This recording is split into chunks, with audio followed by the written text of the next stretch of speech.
మరి పౌలు తన యొక్క యెరూషలేం ప్రయాణం విషయంలో మరి రాయబడినటువంటి విషయాల్లో మరి కొన్ని మాటల్ని మనం నేర్చుకోవడానికి మనం సిద్ధపడతాం. ఇక్కడ 20వ వచనంలో మంచి మాట చెప్పాడు. ఏంటి ఆ మాట అంటే ఒకసారి చదువుదాం. మరియు ప్రయోజనకరమైనదేదియు దాచుకొనక బహిరంగముగాను ఇంటింటను మీకు తెలియజేస్తూ బోధించుచు దేవుని ఎదుట మారు మనసు పొంది మన ప్రభు అయినటువంటి యేసుక్రీస్తు నందు విశ్వాసం ఉంచవాలని యూదులకును గ్రీసు దేశస్థులకును ఎలాగూ సాక్ష్యం ఇచ్చుచుంటినో ఇదంతా కూడా మీకు తెలియను అన్నాడు. కానీ ఇక్కడ ఒక మాట మనకు తెలియజేశాడు. ఏమిటి ఆ మాట అంటే ఫస్ట్ 20వ వచనంలో ఏమన్నాయంటే ప్రయోజనకరమైనదేదియు అదైనా ప్రయోజనకరమైంది. ప్రయోజనకరమైనది ఏంటి? ఇంకా కొంతమంది తెలియచ్చు, తెలియకపోవచ్చు. ప్రయోజనకరమైనది ఏంటి అమ్మా? మంచిది. ప్రయోజనకరమైన ఏది కూడా ఏం చేయలేదంట, అది ఆయన దాచుకోలేదంట. ఇప్పుడు మనకి ఏదన్నా కొన్ని చేపలు దొరికినాయి అనుకో, చేపలు దొరికితే లావు చేపలు కొంతమంది వేసేసుకొని చిన్న చిన్న ఇచ్చామనుకో, అదేమవుతుంది?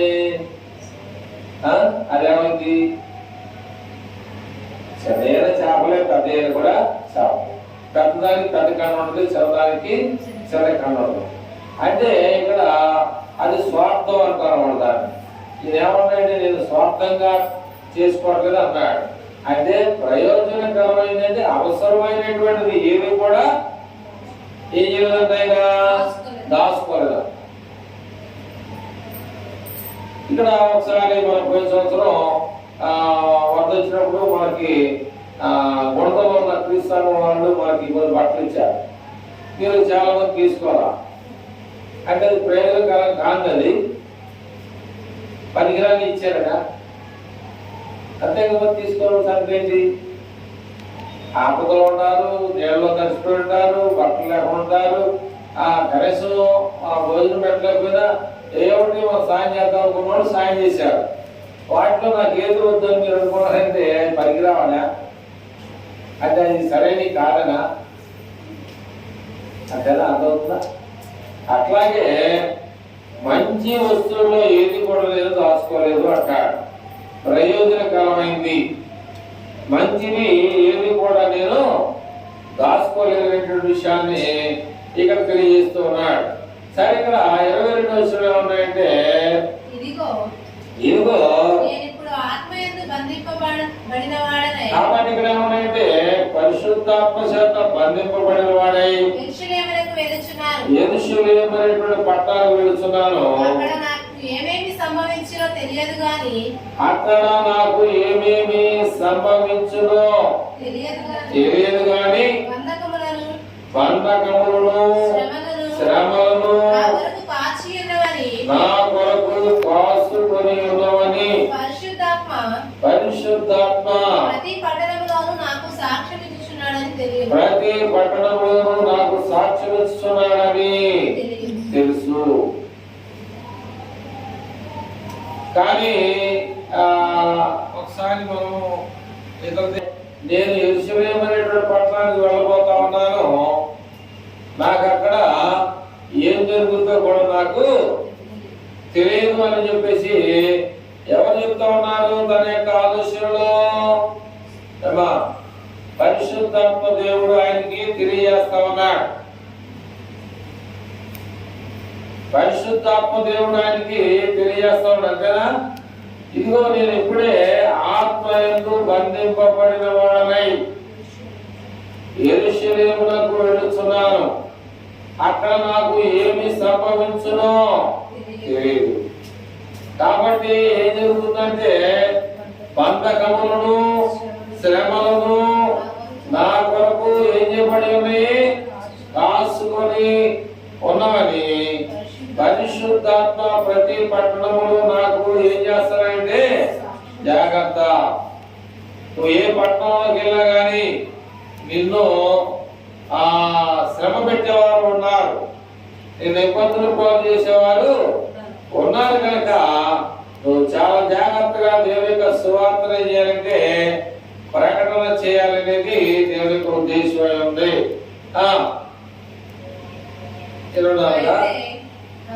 అయితే దేవుని యొక్క కృపా సువార్తను గురించి సాక్ష్యం ఇచ్చుటయందు నా పరుగును నా పరుగును నేను ప్రభువైన యేసు వలన పొందిన పరిచర్యను తుదముట్టింపవలెనని నా ప్రాణమును నాకెంత మాత్రమును ప్రియమైనదిగా ఎంచుకొన లేదు. ఇక్కడ ఒక మాట మనం చూద్దాం. 24వ వచనంలో అక్కడ ఏమున్నాయంటే దేవుని కృపా సువార్తల గురించి సాక్ష్యం ఇచ్చుటయందు నా పరుగును అన్నాడు. సాక్ష్యము అనేటువంటి మాట దగ్గరికి వచ్చే వారికి ఆ సాక్ష్యము అని ఎప్పుడైతే నిలబడ్డారో, సాక్ష్యం చెప్పడానికి ఎప్పుడైతే నిలబడ్డారో అక్కడ ఏమి కనపడుతుంది మనకి? సాక్ష్యం చెప్తానని నిలబడినప్పుడు ఏం కనపడుతుంది? సుధాకరం, సాక్ష్యం చెప్పడానికి నిలబడినటువంటి వ్యక్తిలో మనం ఏం చూడగలుగుతాం?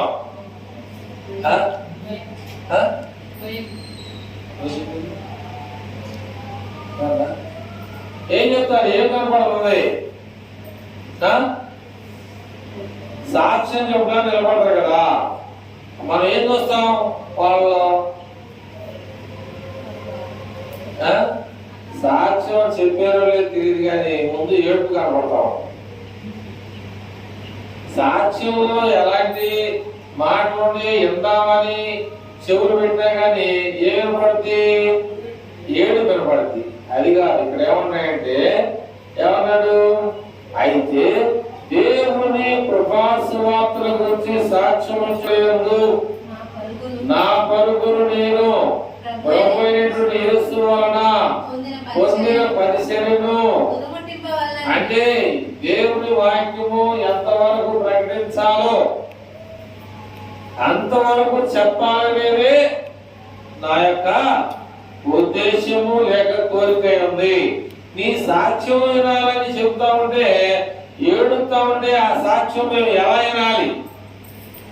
ఈయనేమో నా సాక్ష్యాన్ని చివరి వరకు ప్రకటించాలని ఈయన చెప్తున్నాడు, కానీ మరి సాక్ష్యం చెప్పడానికి నిలబడిన వ్యక్తి ఏం చేస్తుందంటే ఏడతో మూలన మనకి ఏమి వినపడవచ్చు, వినపడకపోవచ్చు. కానీ ప్రతి మాట కూడా ఎలా ఉండాలంటే క్లారిటీగా ఉండాలి, వినపడాలి. వినపడకుండా ఏదో చెప్పేయడం అనేది కాదు. 25 ఇదిగో దేవుని రాజ్యమును గురించి ప్రకటించుచు.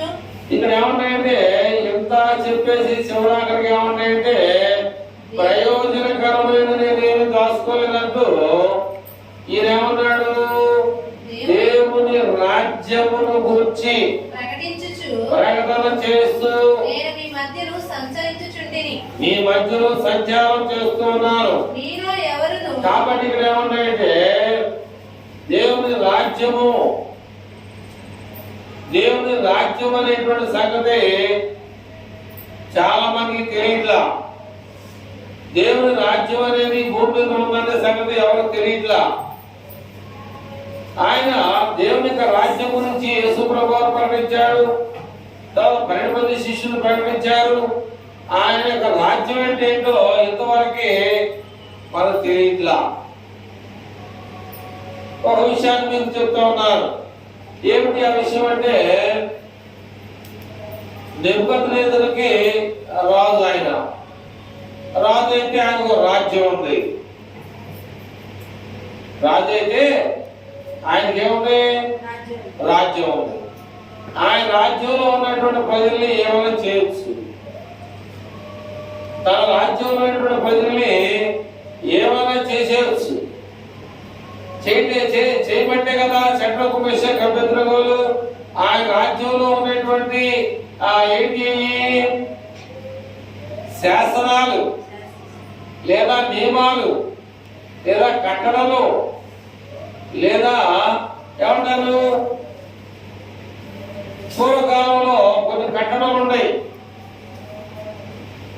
అదైనా ఏం కట్టడంటే బైబిల్లో చూద్దాం. ఇప్పుడు పాపం చేస్తున్నటువంటి వ్యక్తిని పట్టుకున్నారు. పట్టుకొని ఎమ్మడబడతా ఉన్నారు. ఏం చేసి? రాళ్ళు తీసుకొని చంపాలని ఎమ్మడబడతా ఉన్నారు. ఎందుకని? అక్కడ నియమం ఉంది. ఏ నియమం? పాపము చేత ఎవరైతే పట్టబడతారో మోషే ధర్మశాస్త్రం ఏం చెప్తుంది? చెప్పాలి. మోషే ధర్మశాస్త్రం ఏం చెప్తుందంటే రాళ్ళతో కొట్టి చంపమని ఆజ్ఞ ఉంది. ఆ నియమాలు ఆ కట్టడలు ఇప్పుడు లేవు. ఆ నియమాలు ఆ కట్టడలు ఏమి లేవంటే ఇప్పుడు లేవు. అంటే స్వాతంత్రం అనేది వచ్చింది.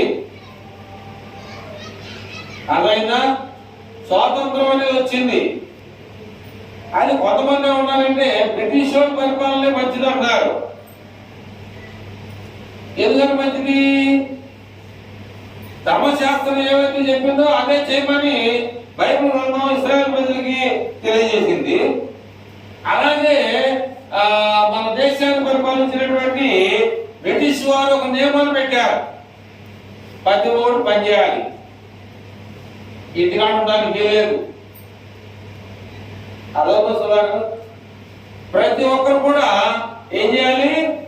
పని చేయాలి. పని చేయకపోతే కుదరదు. ప్రతి వాళ్ళు కూడా ఏదో ఒక పని చేయాలి అని బ్రిటిష్ వారు మన దేశాన్ని పరిపాలన చేశారు. మన దేశాన్ని వాళ్ళు స్వాధీనం చేసుకున్నారు. స్వాధీనం చేసుకొని మన దేశంలో ఉన్నటువంటి నాయకులు ఏం చేశారంటే వాళ్ళు పోరాటి ప్రాణాలు అర్పించినటువంటి వారు కొంతమంది మనం స్వాతంత్రం తెలుసుకోవాలి, వాళ్ళ కింద మనం ఎందుకు ఉండాలి, వాళ్ళ చేతుల్లో వాళ్ళ చెప్పు చేతల్లో మనం ఎందుకు ఉండాలని చెప్పేసి మన దేశ పౌరులు ఏం చేశారంటే కొంతమంది నాయకత్వాన్ని వహించారు. నాయకత్వం వహించిన వారిలో చాలా మంది కూడా చనిపోయారు. అట్లా ఇక్కడ దేవుని యొక్క రాజ్యం అనేది ఉంది. ఇక్కడ పాత నిబంధనలో కొన్ని కట్టడం ఉంది. యేసు ప్రభువు చేశాడంటే బ్రిటిష్ వారిని తరిమి కొట్టినటువంటి మనవడు. అట్లాగే యేసు ప్రభువు ఏం చేశాడంటే పాత నిబంధనల యొక్క ధర్మశాస్త్ర కట్టడాలను తీశాడు. కంటికి కన్ను, పంటికి పన్ను వద్దు అని చెప్పేసి దేవుడు ఏం చేశాడంటే ఒకవేళ ఆమె ఒక శబ్దం కొడితే 2 శబ్దాలు కూడా కొట్టని చెప్పేసి యేసు ప్రభు వారు ఏసాడు. మనకి ఏసాడు, స్వాతంత్ర్యాన్ని ఇచ్చాడు, స్వేచ్ఛనిచ్చాడు. శుభ్రంగా బ్రతకమని చెప్పేసి నీకు అధికారాన్ని సంపాదించుకోమని అధికారం ఇచ్చాడు. నాకు అధికారం అని చెప్పేసి మనము దేవుని రాజ్యంలో మన ఇష్టానుసారం ఉన్నామనుకో మనం ఎక్కడికి వెళ్ళాలి? నెబుకద్నెజరు రాజు దగ్గరికి వెళ్ళాలి. నెబుకద్నెజరు రాజు పరిపాలన దగ్గరికి వెళ్తే ఆయన ఒక శాస్త్రాన్ని పెట్టాడు. ఏ శాస్త్రం పెట్టాడు? నేను పెట్టినటువంటి ఈ విగ్రహానికి మీరు మొక్కకపోతే ఎవడైతే మొక్కడో వీడిని తీసుకెళ్లి ఆ యొక్క మండే కొండలో పడేయండి అన్నాడు. ఆ రాజు కనుక ఇంకెవరు మాట్లాడడానికి లేదు. ఇంకెవరున్నారు ఆయన పైన? రాజు మీద పైన ఉన్నారు. చెప్పాలి, రాజు మీద దేవుడు ఉన్నాడు. రాజుగా చేయడానికి ప్రజలే ఎన్నుకున్నారు, ఇది కావాలి మాకని. ఈయన ఎన్నుకున్న ఈయన చేస్తాడంటే ప్రజల్ని ఏం చేస్తున్నాడు, ఇబ్బందులు పెడతాము. అయితే దేవుడు ఏం చేశాడు తెలుసా, నేనే రాజును కదా అని దేవుడు నమ్మినటువంటి శడ్రకు మెషకు అభ్యర్థులని ఇబ్బంది పెట్టినందుకు నాకు రాజ్యం ఉంది, నా అధికారం ఉందని చెప్పేసి అన్నటువంటి నెబుకద్నెజరు రాజుని గద్దె మేపించాడు దేవుడు. నీకు తెలుసలేదు, నెబుకద్నెజరు రాజ్యం పోయిన తర్వాత బెల్షాస్సర్ అని చెప్పేసి ఇంకొక ఆయన ఇచ్చాడు రాజ్యాన్ని పరిపాలించడానికి. అప్పుడు ఆ బెల్షాస్సర్ అనేటువంటి ఆయన ఏం చేశాడంటే దానియేలు మీద చాలా ఇష్టపడ్డాడు. దానియేలుని కొంతమంది 120 మంది సంస్థాధిపతులు ఈ దానియేలునే ముఖ్యమైన వాడికి ఎందుకు ఏర్పాటు చేయాలి అనేటువంటి అసూయ 119 మందికి వచ్చింది. అందుకని పౌలు ఏమన్నాయంటే 20వ వచనంలో అపొస్తలుల కార్యగ్రంథం 20వ వచనంలో మరియు ప్రయోజనకరమైనది ఏది కూడా నేను దాచుకోవాలా. దానియేలు ఎలా ఉన్నాడు అంటే నీతిగా ఉన్నాడు, యథార్థత కలిగి ఉన్నాడు, దేవునికు భయము భక్తి కలిగి ఉన్నాడు, దేవునితో నడిచిన వాడిగా ఉన్నాడు. కాబట్టి అధికారం అనేది ఎలా వస్తుంది, అధికారం ఎలా వస్తుంది, ఎలా వచ్చింది, దేవుడు ప్రజల్లోకి వస్తాడు. ఈ నెన్నుకోండి అని చెప్పేసి వాళ్ళకి ఆటోమేటిక్ గా వాళ్ళ నోటితో దేవుడు పలికిస్తా ఉంటాడు. ఎలా పలికిస్తాడంటే ఈయన మంచితనాన్ని బట్టి, ఈయనకున్నటువంటి భయము భక్తిని బట్టి, ఈయనకున్నటువంటి ఆ యొక్క దేవుని యొక్క ప్రేమను బట్టి ఆ 120 మందిలో రాజు అయినటువంటి బెల్షాస్సర్ చేసే ముఖ్యమైన వాడిగా ఏర్పాటు చేశాడు. ఎవరిని దానియేలుని. దానియేలుని సింహాల బోర్లో వేయాలని 119 మంది కైరు కట్టుకున్నారంట. ఏమంటారు, కైరు కట్టుకొని ఏమంటారంటే వాళ్ళ మీద ఖర్చు పెట్టుకున్నారు.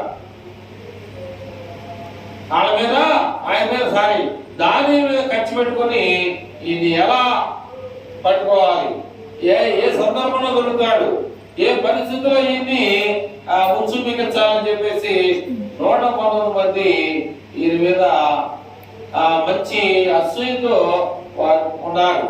అటువంటి ఆ అసూయ పెట్టినా ఏది పెట్టినా కూడా దానియేలు దేవుని పనిని ఆపకుండా కొనసాగిస్తూనే ఉన్నాడు. కనుక అప్పుడు మనం 25వ వచనంలో నేర్చుకునేటువంటి విషయం ఏంటంటే దేవుని రాజ్యం అంటే నీకు తెలియాలి. దేవుని రాజ్యం అంటే నీకు తెలియాలంటే మత్తయి సువార్త 6:33 నువ్వు చదివితే నీకు తెలిసింది, లేకపోతే నీకు తెలియదు. చాలా మంది నేను దేవుని రాజ్యంలో ఉన్నారనుకున్నారు. చాలా మంది దేవుని రాజ్యంలో ఉన్నామంటే అప్పుడు అబ్రహాము ఎక్కడున్నామంటే చిత్తము నాయన అన్నాడు, తెలంగాణ పలికాడు. అప్పుడేమన్నాడు, కాబట్టి మీరు ఆయన రాజ్యమును నీతిని మొదట మీరు తెలుసుకోవాలి. అప్పుడు మీకు ఆయన రాజ్యంలో ఉంటే తప్ప ఏది దొరకదు. నాకు ఒక మాట వచ్చింది, ఏమని దేవుడు పిలిచాడు, ఏమని, నేను ఆదాము పోయి అబ్రహాము అన్నా. ఆదామా ఎక్కడున్నావంటే చెట్టు చాటు ఉన్నా అంటే అర్థం ఏంటి, దాక్కున్నాడు అనమాట. ఎందుకు దాక్కున్నాడు, తప్పు చేశాడు కాబట్టి దాక్కున్నాడు. అలాగే ఇక్కడ దేవుని యొక్క వాక్యంలో మనం ఆలోచన చేస్తే మరి దానియేలుని దేవుడు పిలిచాడు. సింహాల మూలలో పడేసినా కూడా భయపడలా. దానియేలు కూడా సింహాల మూలలో పడేసినా కూడా భయపడలా. కారణం ఏంటి, అర్థం కాక పౌలుకి ఎవరు సహాయంగా ఉన్నారు? ఏమా నేర్చుకున్న పాఠాన్ని మనం నేర్చుకోవాలి. పాఠం మనం లెక్చరర్ కానీ టీచర్స్ కానీ చెప్పిన పాఠాలు మళ్ళీ తిరిగి చెప్పకపోతే ఇంటికాడ తిరుగుతారో లేదా లెక్చరర్ కొడతారని చెప్పి అనుకుంటాం. కానీ ఇదో పాఠం అంతకన్నా మంచి పాఠం ఇది. పౌలు ఏమనుకుంటున్నాడు? ఎవరున్నారు పౌలుకి తోడుగా? చెప్పట్లా చదువులు. పౌలుకి హెల్ప్ గా ఎవరున్నారు?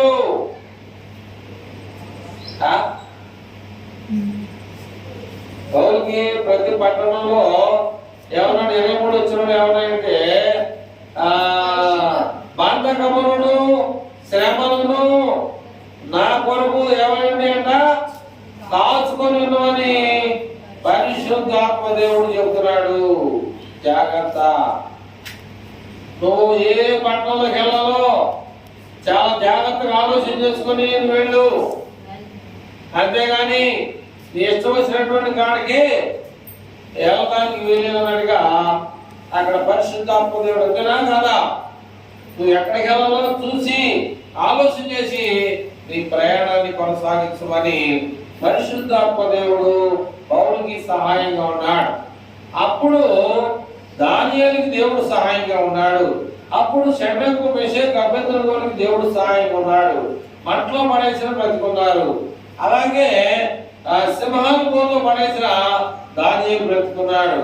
అలాగే ఈ యొక్క ఈ పేరేంటి పౌరుల్ని కూడా తీసుకెళ్లి వేసారంటే చెరసాలలో పడేసా. బంధకాలు అది కాసుకొని ఉన్నాయి. బంధకాలు మనల్ని కూడా కాసుకొని ఉంటాయి. బంధకాలు కూడా మనల్ని వెంటాడుతూ ఉంటాయి. మనం ఏదో ఆనందం వస్తున్నామే ఒక ఆదివారం వచ్చేసి వెళ్ళిపోతున్నాం కాదు. ప్రతి దేవుడు కూడా మనం ఏం చేయాలంటే ఆ దేవుడిని ప్రార్థన చేసుకుని వెళ్ళాలి. నీ రకంగానే మొట్టమొదటిగా నువ్వు అడగాల్సింది దేవుడిని అడగాలి. నువ్వు లేచి దేవుని కడిగి నేను ఈరోజు ఏం చేయాలి, ఎక్కడికి వెళ్ళాలి నాకు తెలియదు, నువ్వే చూపించమని మనం ఏం చేయాలంటే దేవుడిని అడగాలి. అడిగితే దేవుడు ఏమన్నాడంటే నీకు ఇవ్వబడును అన్నాడు. బైబిల్లో ఉందన్నమాట. అడుగుడి మీకు ఇవ్వబడును అన్నాడు. నేను సొంతంగా చెప్పే మాట కాదు. మత్తయి సువార్త 7వ మాట చదవద్దు. కాబట్టి మీరు అడగాలి. అడగకపోతే మీకేమీ దొరకదు. అయితే ఇక్కడ ఏమన్నాడంటే పౌలుకి ఆయనకి బంధకాలు శ్రమలు ఇవన్నీ కూడా కాసుకొని ఉన్నాయి అన్నమాట. అయితే ఈయన దేవుని సువార్త దేవుని రాజ్యాన్ని ప్రకటించే విషయంలో ఏమన్నాడు అక్కడ? కాదమ్మా, మొదట ఆయన రాజ్యమును ఆయన నీతిని వెతకాలి. అప్పుడు నీకు ఆయన ఎన్నికటిగా మన దానియేలు సింహాల బోన్లో నుంచి బయటపడ్డాడు. షడ్రకు మెషక వాళ్ళు దొరికారు కనుక మంటలో నుంచి బయటకు వచ్చారు. సింహాల బోన్లో పేరేంటి ఆ జైల్లో పెట్టినటువంటి పౌరులు కూడా దేవుడు ఇచ్చాడు.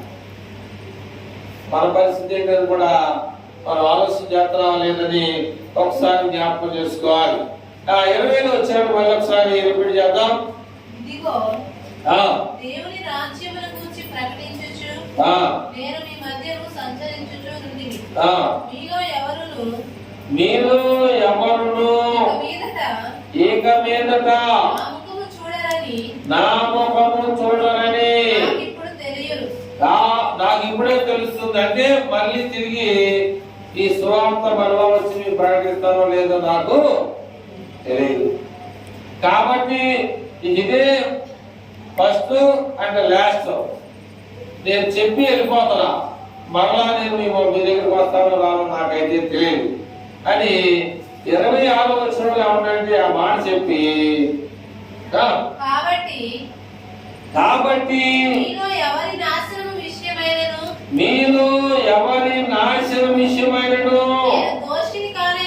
నేను దోషిని కానని నేడు మీకు ఇప్పుడు సాక్ష్యం పెట్టుకుంటున్నాను అన్నాడు. దేవుడు నాకు అన్యాయం చేశాడు. దేవుడు నా బిడ్డల పట్ల సరిగ్గా న్యాయం చేయట్లా. అందరికీ బాగానే జరుగుతుంది, నాకు జరగట్లా. ఉన్న ఉద్యోగం పోయింది, నాకు ఆరోగ్యం బాగోట్లేదు, నేను ఎలా బ్రతకాలి, నా జీవితం ఎలా ముందుకెళ్తుంది అని అన్నా కూడా అది సరైన విధానం కాదు. ఆయన ఏమన్నాడంటే, మరలా నేను వస్తానో రానో తెలీదు, నా మొహం మీకు చూపిస్తానో లేదు నాకు తెలీదు అంటూ ఏమన్నాడు 26వ వచనంలో, కాబట్టి మీరు ఎవరి నాశనం విషయమైనప్పటికీ నేను తప్పు చేయలా, నేను తప్పుడోడు కాదు.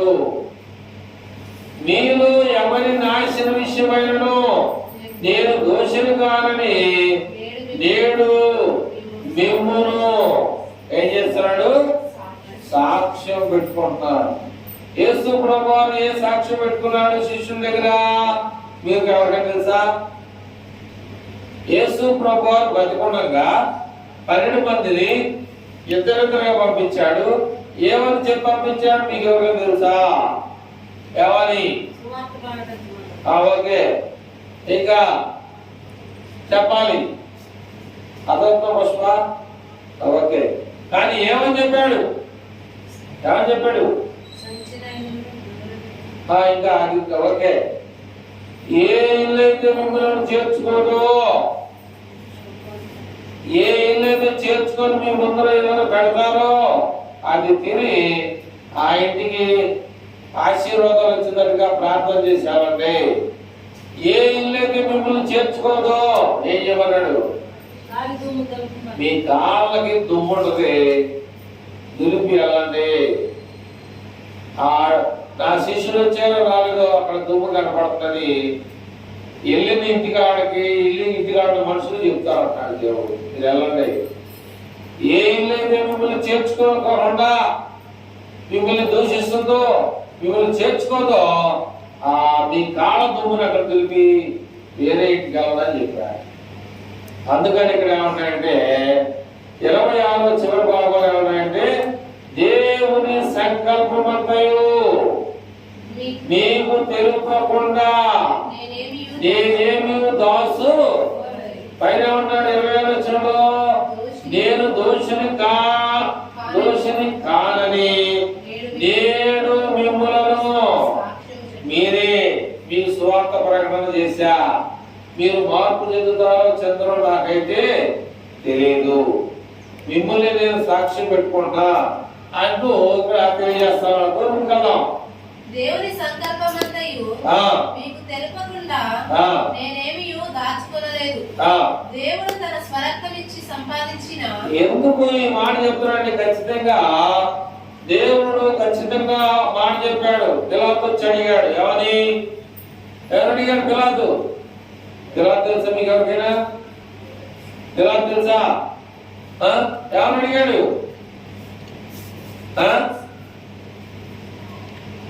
రాజు అన్నాడు.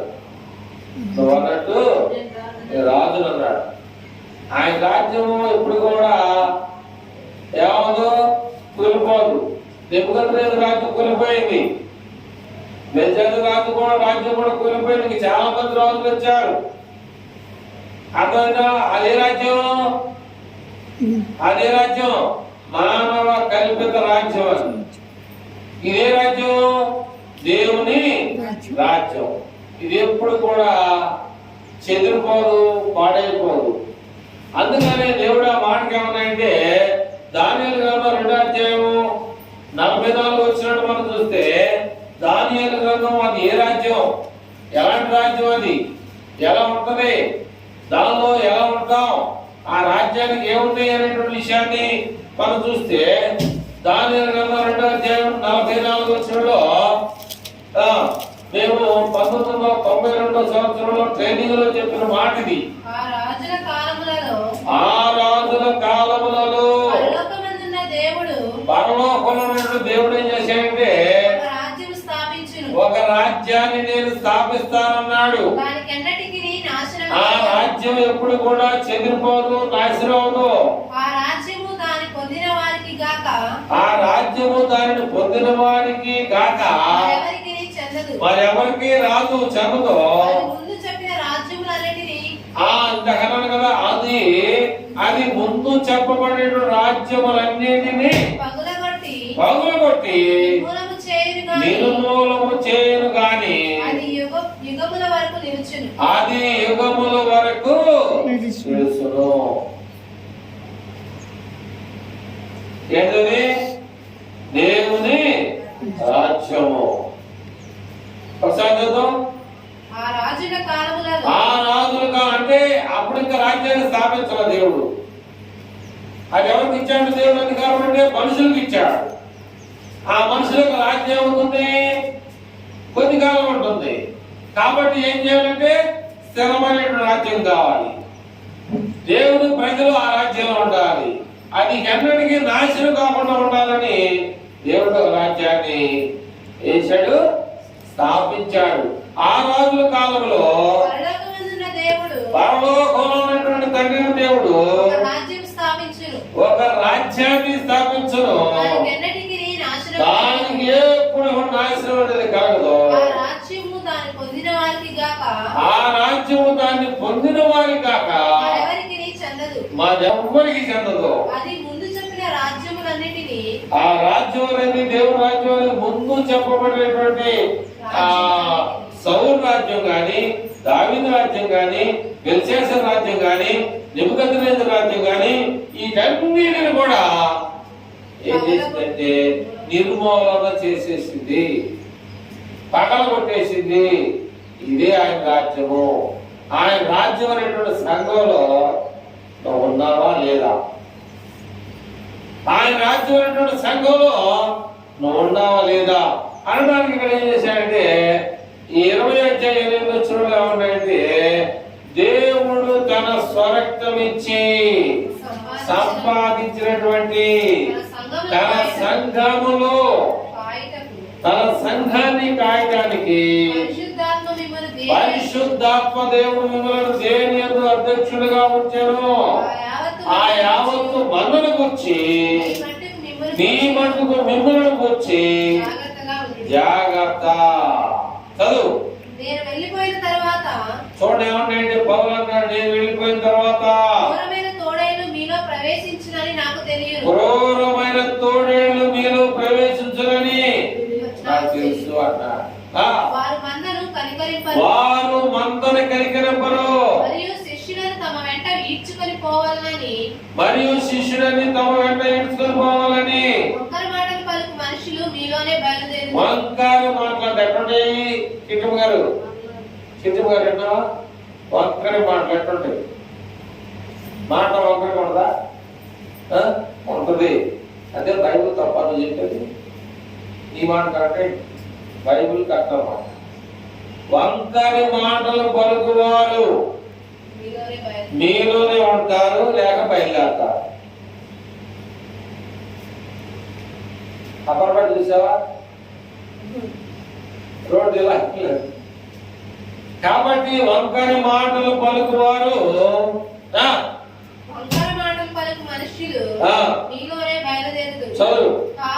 కావున 3 సంవత్సరములు చూడండి, 3 సంవత్సరాలంట రాత్రి పగలు కూడా కన్నీళ్లు విడుచుచు ప్రతి మనుషునికి మానక బుద్ధి చెప్పుతున్నని మీరు జ్ఞాపకం చేసుకొని మెలకుగా ఉండండి. ఇప్పుడు దేవునికి ఆయన కృపావాక్యమునకును మిమ్మల్ని అప్పగించున్నాను. ఆయన అంటే దేవుడు మీకు క్షేమాభివృద్ధి కలుగజేయుటకును పరిశుద్ధపరచబడిన వారందరిలో స్వాస్థ్యం అనుగ్రహించుటకును శక్తిమంతుడు. స్వాస్థ్యం అనగా ఆస్తిని ఇవ్వడానికి ఆయన శక్తి కలిగిన వాడు. కాబట్టి ఏమంటే 32 వచనంలో, ఇప్పుడు దేవునికి ఆయన కృపావాక్యములను మిమ్మును అప్పగించుచున్నాను.